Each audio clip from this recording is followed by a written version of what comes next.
Proudly we hail.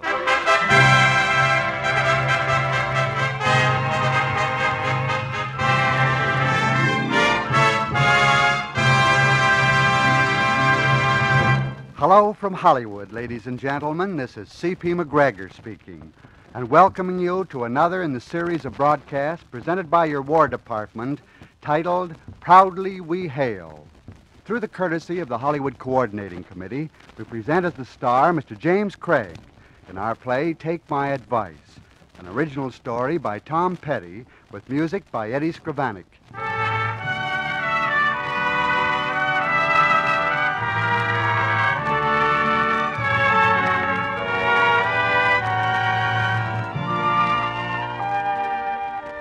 It's Sunday night, and Joe O'Neill and Leslie Gray have just returned to Leslie's apartment after seeing a movie. They're fellow workers on the news. Come on in, Joe. It's early. Are you sure you don't mind? Of course not, silly. I hate being alone. Oh, thanks. Thanks a lot, Miss Gray. Oh, Joe O'Neill, you act as if we'd just been introduced. What's wrong about you and me? You seem to enjoy being with me, and I like you, but... well, nothing seems to, happen to us. Oh, I guess it must be my fault. I must be a big bore. Oh, it's nothing of the sort. You're not a bore. Joe, you're the most popular reporter on the news. Are you afraid of me? Well, of course not. It's just that you work in there with Mrs. White, and, well, I read her column and... Oh, you mean her advice to the lovelorn. Be courteous. Be polite, click your heels, and bow when you tell your girl good night. Oh, Carolyn's living back in the gay 90s, Joe. I take it you don't approve of the old-fashioned courtships. Well, no more than you would approve of the 1890 style of reporting, Joe. Oh, I don't know. The old-timers were a little slow in getting started. But when they got going, they turned in real stories. I suppose that red-headed city editor is more your style. Jim Hendricks? Well, Jim has his points. I saw him trying to kiss you yesterday. I'm sorry I walked into the office at the wrong time. Oh, you barged in at the right time. Joe, I believe you're jealous. Maybe I am. Maybe I'm just confused. Well, do you want me to try to straighten you out? About Jim Hendricks? Mm-hmm. Jim and a lot of other things. Oh, sorry. Well, some other time. I'm afraid I'm keeping you awake right now. I'll see you at the office tomorrow. Oh, you sure will, with my nose to the grindstone. I've got to do Carolyn's column for a week. She's taking a vacation. You mean you're going to answer the letters to Mrs. White? I'm going to make a stab at it, pal, and I'm going to try to be honest for a change. That should make interesting reading. I guess I'd better be going now. Oh, and thank you, Joe, for the dinner and movie and everything. Good night, Leslie. You sure you haven't forgotten anything? No, guess not. I've got my hat. Good night. What a guy. I wonder if he could be handing me a line.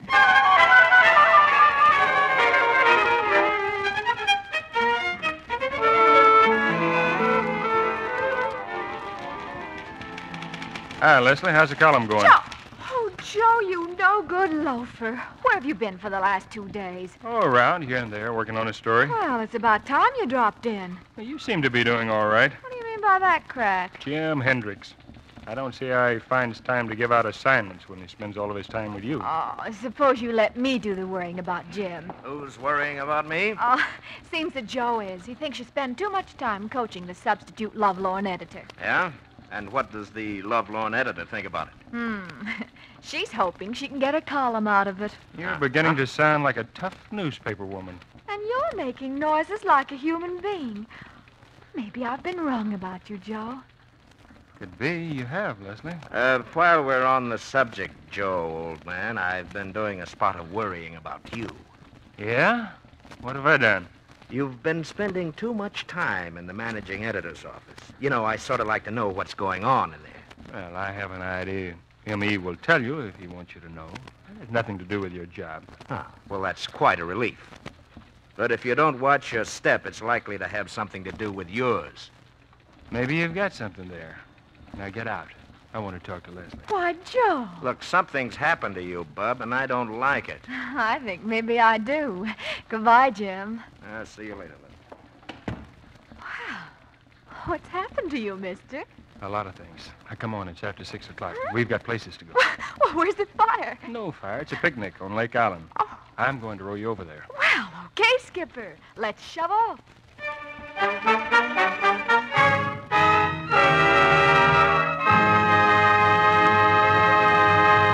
We pause briefly from our story, Take My Advice, starring James Craig as Joe O'Neill, to bring you an important message from your War Department. A few years ago, how many young men would choose the field of science for a career? In fact, how many had the opportunity to enter this work? Very few. Today, that has all changed. Your new regular Army offers that opportunity to every eligible man between the ages of 17 and 34 who is ambitious for education. The new regular Army is a career not only of national defense, but of scientific advancement. Today's soldier is a technician, educated and skilled in a special trade or job. He is part of an organization continually working and experimenting in scientific fields. Besides being a trained technician, he is a well-paid man. The new revised pay scale, retirement benefits after only 20 and up to 30 years, and other advantages make this career financially inviting. Ask your local Army recruiting officer today about the advantages of joining the regular Army.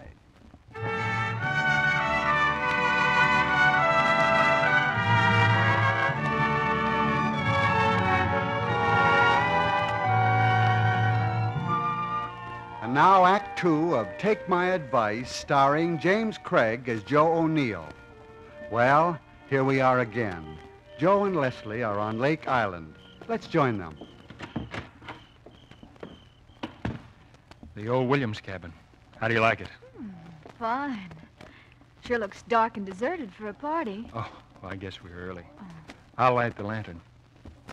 Looks like the fire's ready. Just needs a match. How cozy. Oh, Joe, it's delightful. I love to gaze into a fire. I'd rather gaze into your lovely eyes.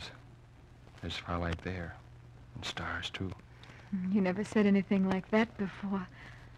Oh, Joe. That was a surprise. You've never kissed me before. I've been wanting to ever since I met you. So right now, I'm going to make up for lost time. Well, that's enough, Joe. You haven't lost that much time. Where are the other people who are coming to this party? Does it take more than two to make a party, darling? Oh, come on, Joe, out with it. Okay, honey. You and I are the only two on this island tonight. It's our private party. Why, Joe O'Neill, well, you're awfully sure of yourself. For once in my life, I am. I'm sure of everything except you. Oh, you can say that again. I don't like tricks. What's the matter, darling? Afraid of me? You better drop the darling. I don't think I like it. Who helped you think up this abduction? It's no abduction. And what is it? Oh, sort of an experiment in human relations. You know, boy meets girl, boy kisses girl. But boy doesn't get girl. Not this time. If this is your idea of being romantic, You let me kiss you. You even kissed me back. Well, that was before I found out I'd been taken for a boat ride. I thought when a girl kissed a boy... You've been doing entirely too much thinking. Girl doesn't marry every man she kisses. Well, I should hope not. Anyhow, I hadn't asked you to marry me. Yet. Well, that does it. Now I know I don't like you. You've had your fun, but the party's over, mister. Leslie, wait. What are you going to do? I'm going home. It's time to stop playing games. I'm not playing games, and you're not going home. Well, I'd like to see you try to stop me. You act like a crazy man. Sure. Sure, I'm crazy. Crazy in love. And it's your fault. Quit it, Joe. Quit trying to kiss me, you wolf. Leslie, honey, you've got to listen to me. I'm going home. Come back here. What do you know about boats? Do you want to drown? I don't care if I do. That's the way you feel about it. I'll take you home right now. You'll not take me home until I'm good and ready. Well, I'll be... I give up. Oh, you mean that, Joe? You heard me. You don't have to take that attitude when it's all your fault. Yes, I guess it is. I didn't have much heart for this idea anyway.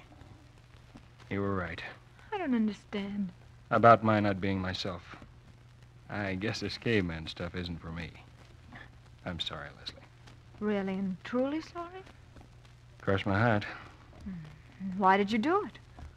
Oh, it seemed the only way to find out about you and me. I guess I'm all mixed up. What are you going to do now? Take you home? Then you can forget all about this evening. Me too. But I don't want to forget. Do you have to give up so easily? Now, wait a minute. You're getting me more bewildered than ever. Would you mind telling me exactly what do you want? I think it would help if I knew what you want. I thought I'd made that perfectly clear. But you didn't seem to take the idea. Well, I didn't till I found out you tricked me into coming here, and you turned into a caveman, and... That part of it wasn't my idea. And whose was it? Yours, you little minx. Oh, Didn't you write this? well, that's a galley proof of tomorrow's column, my love-glowing column. Read it. Go ahead, read it. Dear Mr. Bewildered, there's only one way to convince some girls. Get her off alone and take her in your arms and... Where did you get this? In the composing room. Oh, I've got a right to it. Oh, The advice was written to me. you're... Mr. Bewildered in person. Oh, how was I to know the treatment would be tried out on me? Then your theory of a whirlwind courtship didn't apply to you. Oh, well, maybe it does, Joe. Joe, what are you going to do? Follow your advice. Kiss you. Again and again.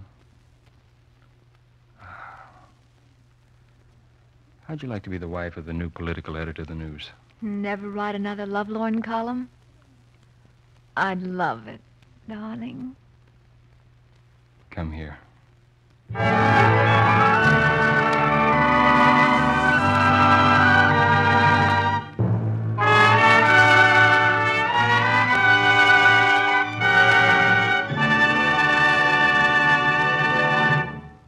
This is C.P. McGregor speaking. I hope you've enjoyed our Proudly We Hail story starring James Craig. Before leaving you, Don Forbes has an important message for all of us.